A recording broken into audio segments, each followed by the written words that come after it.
अभी हम लोग क्लास 11 फिजिक्स एनसीईआरटी का एग्जाम्पल नंबर 2.7 करने वाले हैं। ये वाला जो सॉल्यूशन है इसको अभी अच्छे तरीके से समझाते हैं कम समय में। अगर फिर भी समझने में दिक्कत हो तो दूसरा वाला जो सॉल्यूशन है वो मेरा देख लेना आप, ठीक है। उसका लिंक हम कमेंट सेक्शन में पिनअप भी कर देंगे, ठीक है। कोई दिक्कत आएगा तब। देखो क्वेश्चन ये कह रहा है कि एक पेंडुलम है जिसका टाइम पीरियड बार बार नापा गया, 5 बार नापे तो अलग अलग बार में अलग अलग समय आया है, ठीक है।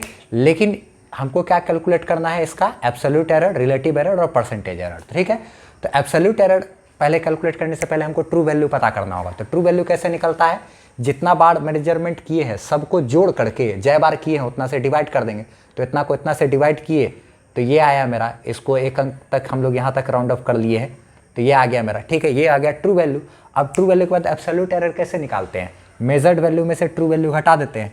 हर बार का जो मेजर्ड वैल्यू है उसमें से क्या ट्रू वैल्यू, मेजर्ड में से ट्रू वैल्यू को घटाते चले जाएंगे मॉड के साथ ना। तो घटा लेंगे तो हर बार का ट्रू वैल्यू ये एब्सोल्यूट एरर आ जाएगा। मॉड में रखने के कारण ये निगेटिव टर्म भी मेरा क्या पॉजिटिव बन जाएगा, ठीक। अब हमको क्या चाहिए, रिलेटिव एरर चाहिए। तो हमको पहले निकालना होगा mean absolute error. Mean absolute error निकालने के लिए आप लोग अगर एरर एनालिसिस नहीं पढ़े हो तो भाई एरर एनालिसिस बाय मैनुअल लिख करके सर्च करना यूट्यूब पर, या फिर सिग्निफिकेंट फिगर का भी काम है, सिग्निफिकेंट फिगर बाय मैनुअल लिख करके सर्च करोगे तो मेरा वीडियो आपको मिल जाएगा, ठीक है। मीन एब्सोल्यूट एरर अगर आपको निकालना है तो क्या करना पड़ेगा, जितना भी एब्सोल्यूट एरर है सबको जोड़ देना है, फिर उसके डिवाइड कर देना है। जितना बार है 5 बार किए है ना तो उतना डिवाइडेड बाय क्या 5।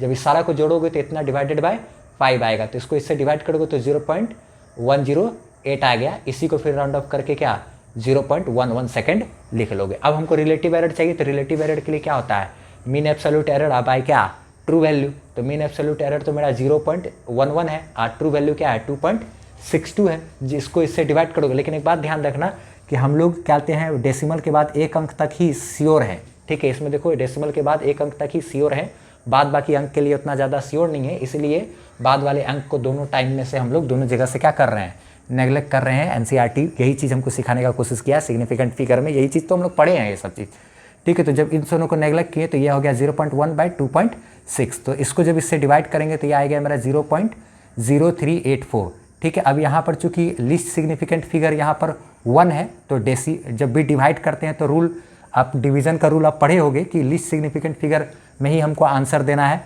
ना, इससे मैचिंग करते हुए। तो एक सिग्निफिकेंट फिगर है तो एक सिग्निफिकेंट फिगर में ही हमको आंसर देना पड़ेगा। तो इसको 3 को क्या बना लिए, एक अंक यहाँ से बढ़ा लिए तो ये हो गया 4।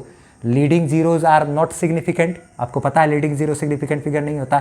तो ये सिर्फ 4 मेरा एक सिग्निफिकेंट फिगर हो गया, एक सिग्निफिकेंट फिगर में आंसर दे दिए। ये हो गया क्या रिलेटिव एरर। अब परसेंटेज एरर का फॉर्मूला हम जानते हैं, रिलेटिव एरर को 100 से गुना करेंगे तो परसेंटेज एरर मिल जाएगा। तो रिलेटिव एरर को 100 से गुना किए, परसेंटेज एरर मिल गया। चलो सर पसंद आया तो लाइक कर देना है। अगर कुछ भी समझने में दिक्कत रहा हो तो इस वीडियो को देख लेना है, इसमें बहुत ही बेहतरीन तरीके से एक्सप्लेन किए हुए हैं, ठीक है। चैनल को सब्सक्राइब कर लेना, आगे भी काम देगा ये।